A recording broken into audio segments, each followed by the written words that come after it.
It's great to welcome Thom Hartmann back to the program today. Thom is, of course, host of the Thom Hartmann program and author of the new book, The Hidden History of the War on Voting: Who Stole Your Vote and How to Get It Back. Thom, always great to have you on. Thank you, David. It's always great to be on your show. So let's start with there have been efforts to suppress the vote for politically motivated reasons, really going all the way back to the beginning when the Electoral College was established as the system that would determine who the president is. I think many in our audience know the last 10 or 15 years of voter suppression tactics, but what did it look like more towards the beginning of the United States electing presidents? Well, it was pretty sweeping. I mean, women were not allowed to vote at all. Abigail Adams wrote a letter to John when he was at the Constitutional Convention saying, "Don't forget the ladies." And he sent back a letter saying, "We will not surrender our male prerogatives." And she said, "Then we will foment a rebellion," which didn't go anywhere.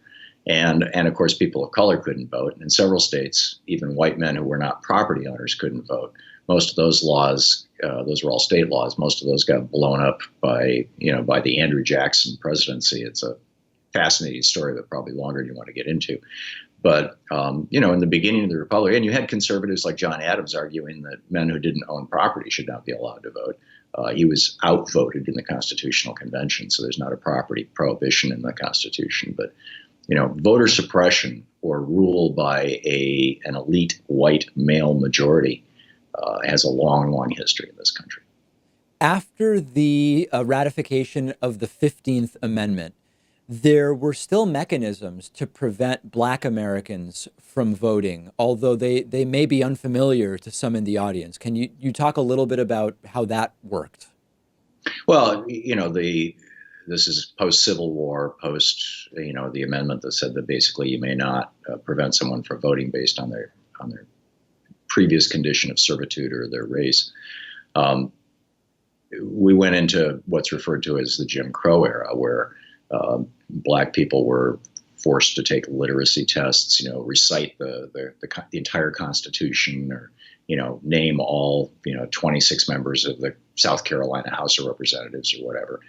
And there were poll taxes. I mean, there were all kinds of strategies that were used to disenfranchise the Black vote by and large. And some of those were also used to disenfranchise the poor white vote as well.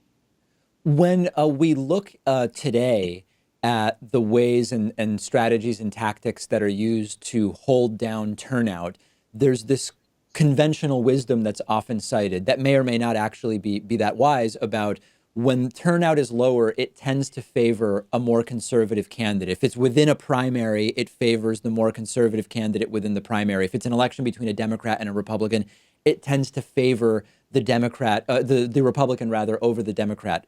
Is this true? And historically, did suppressing the vote help the right more than the left, or was it an equal opportunity thing at different points in history? Throughout history, suppressing the vote has helped the right more than the left, because the right represents the elite interests. And the simple fact of the matter is, if voting requires you to leave work for a half a day and go someplace and do something and jump through a bunch of hoops and particularly prove your identity and things like that, then people who are wealthier, who tend to have salaried jobs rather than hourly jobs, people who live in areas where there's an abundance of access to polling places, typically white suburbs, find it very easy to vote. It's not all that inconvenient.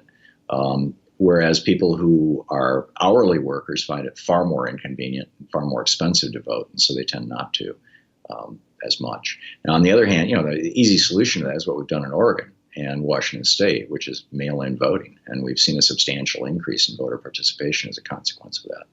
Yeah, of the sort of status quo legacy elements of the voting system that exist today. So the Electoral College, of course, is one of them, but also voting hours, voting happening on a Tuesday, it not being a day that a lot of people have off, the limits on voting by mail and online voting, which some other countries have already put in place. Is there one factor whose change would most greatly enfranchise some significant number of people?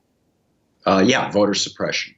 I mean, the voter suppression has become the go-to strategy of the Republican Party, particularly since 2000. It's been completely reinvented from the old caging of the 60s or the intimidation in the 60s when William Rehnquist stood outside polling places in rural Arizona, Native American, Hispanic polling places, and challenged voters and snarled at people, which is how he worked his way up to being Chief Justice of the U.S. Supreme Court so he could hand George Bush the election in 2000.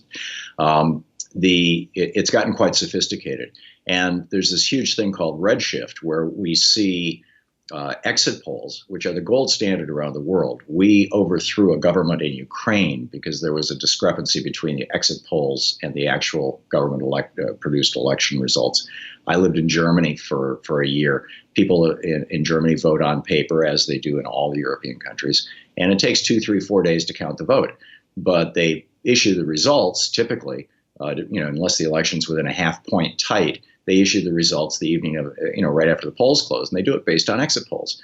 The Carter Center uses exit polls. The UN uses exit polls to determine when elections are fair and honest and accurate.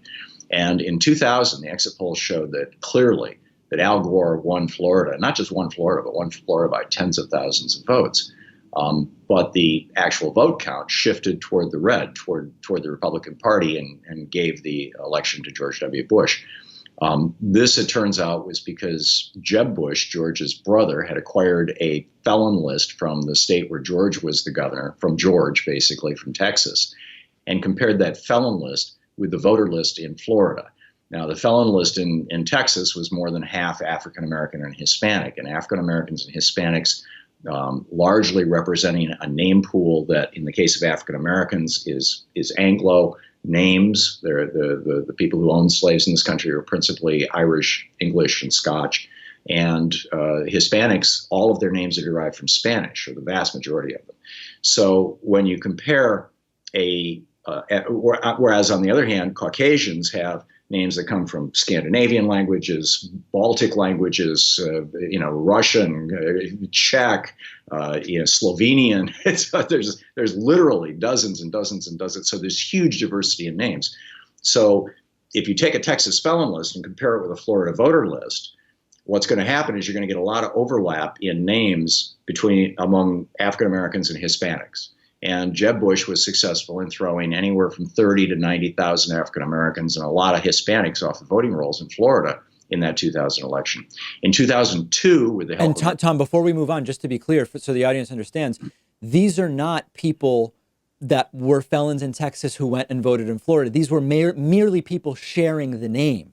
That's correct. Although the assertion that Catherine Harris made was that they were felons from Texas who had moved to Florida in order to vote.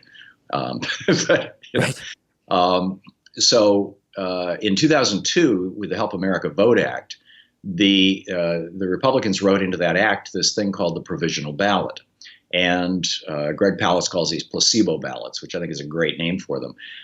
If you show up to vote and you've been purged from the list, like happened in Florida in 2000 with Jeb Bush, if you show up to vote now since 2002, and you're not on the voting rolls, they say, well, I don't see you on the voting rolls here, but here's a ballot anyway. It's a provisional ballot, but you can vote on this. And you vote and you think you voted. And so, you turn that in, not knowing that provisional ballots are only counted in the case of an election being contested in court. That's it. That's the only time. So your vote will not be counted. And even when it's contested in court, if in the 3 to 5 day window after the election, you didn't go to the Secretary of State's office and prove who you were and show your birth certificate and ID and proof of identity and residency and proof that you were registered to vote, if you don't do that, your vote still won't be counted. And most people have no idea that provisional ballots are never counted. So they walk out of the voting place and they say to the exit pollster, well, I voted for Hillary Clinton this time. And the pollster writes that down. And this is why by almost 5% margin, the exit polls in Florida, Wisconsin, Pennsylvania, and there was at least one other state, showed that Hillary Clinton beat Donald Trump, and yet the official tally showed that Donald Trump beat Hillary Clinton. This redshift, which happened in about, as I recall, 15 or 16 states, but it was huge in those states. This redshift was purely, originally back in the early 2000s, you and I used to talk about this, that we all thought it was rigged voting machines. But it's not happening in blue states. It's only happening in states controlled by Republican secretaries of state. And it's becoming quite obvious now that what we're looking at is the result of these massive voter purges, where, again, the exit polls showed Stacey Abrams won Georgia substantially. And yet Brian Kemp is the governor. Why? Because he was also the Secretary of State, and he threw hundreds of thousands, over 1 million over the previous 4 or 5 years, voters in Georgia, mostly people of color, off the rolls. And now, just in the last week, Greg Palast just finished this lawsuit. Brian Kemp in Georgia provided his Georgia voter list to the governor of Michigan back in the day, when it was Rick Snyder. This is a couple of years ago. And but the Michigan Secretary, Michigan is still aggressively purging these people from the voting rolls. I mean, it's insane. They're saying, oh yeah, well, they live in Georgia, but they come up to Michigan to vote, and it's double voting, and so we've got to get them off the rolls.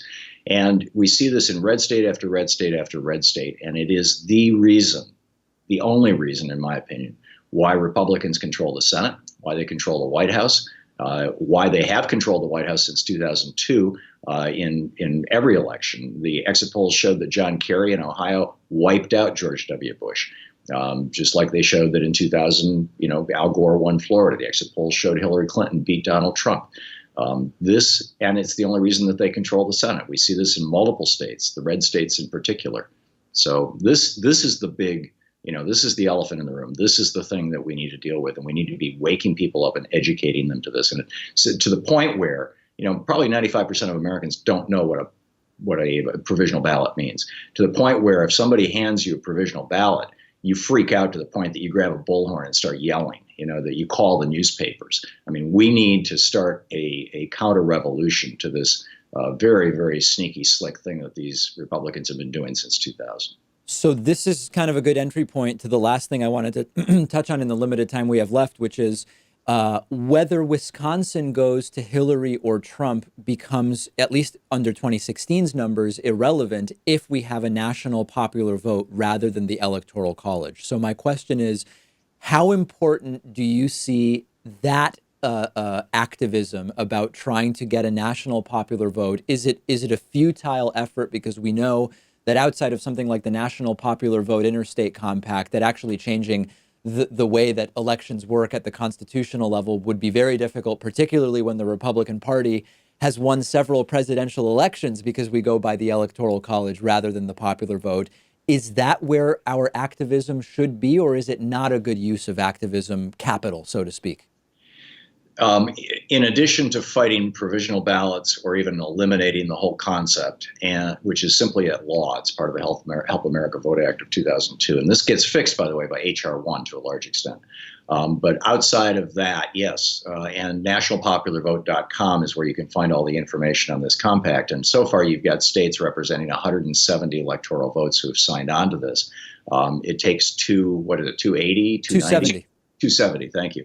270 to win the presidency. And so when you get enough states to equal 270 electoral votes, then basically you've wiped out the Electoral College. And that's a whole lot easier than doing it through the process of constitutional amendment. There have been 29,000 attempts to amend the Constitution since the founding of our republic, and only 27 of them have succeeded. But Virginia now is back in Democratic hands, and it looks like they're going to join this thing. We still have 110 electoral votes to get, and we've already got the big states like California and New York. Republicans are fighting this like crazy. In fact, they're proposing legislation in the Senate right now to say that your electors have to vote. The whole idea of faithless electors gets blown out of the water. The electors have to vote, which is their way of legislatively eliminating the possibility of the National Interstate Compact to do this. Yeah, so preemptively trying to kneecap the entire effort. The book is The Hidden History of the War on Voting: Who Stole Your Vote and How to Get It Back. We've been speaking with the book's author and also host of the Thom Hartmann program, Thom Hartmann. Thom, really appreciate your time today. Thanks, David. It's great being with you.